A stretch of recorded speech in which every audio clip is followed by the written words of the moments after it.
Institutes of the Christian Religion by John Calvin, Book 1, Chapter 13, Section 27.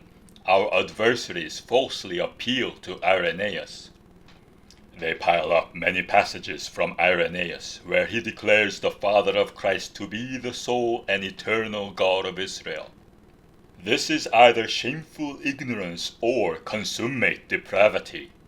For they ought to have considered that saintly man was dealing and contending with fanatics who denied that the Father of Christ was the same God who had of old spoken through Moses and the prophets, but fancied a sort of spectre produced from the corruption of the world. Therefore he is wholly concerned with this point, to make it plain that no other God is proclaimed in Scripture than the Father of Christ, and that it is wrong to imagine another.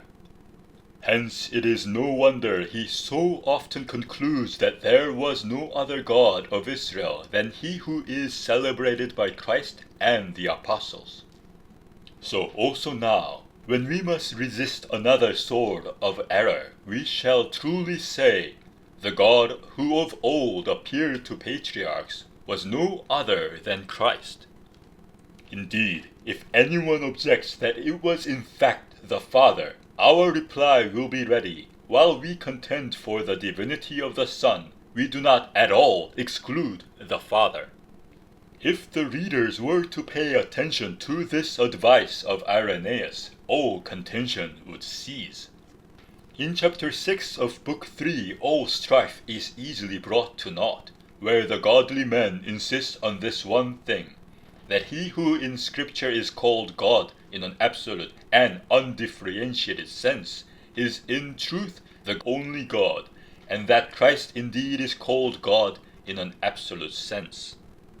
Let us remember that this was the basis of his argument, as is clear from the whole drift, and especially in Book 2, Chapter 46, that he is not called Father enigmatically and parabolically. Besides this, he elsewhere contends that both the Son and the Father were jointly declared to be God by the prophets and the apostles. Afterward, he defines how Christ, who is Lord over all things, and King, and God, and Judge, received power from him who is God of all things, namely, in respect to subjection in that he was humbled even to death on the cross. Moreover, a little later he affirms that the Son was the maker of heaven and earth, who gave the law through the hand of Moses and appeared to the patriarchs. Now, if anyone prates that for Irenaeus the Father alone was the God of Israel, I shall turn back upon him what this same writer openly teaches, that Christ is one and the same, just as the prophecy of Habakkuk also refers to him. God will come from the south.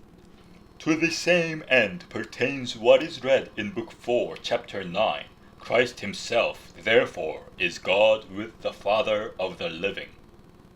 And in Chapter 12 of the same book, he explains that Abraham believed in God, because the maker of heaven and earth and the sole God is Christ.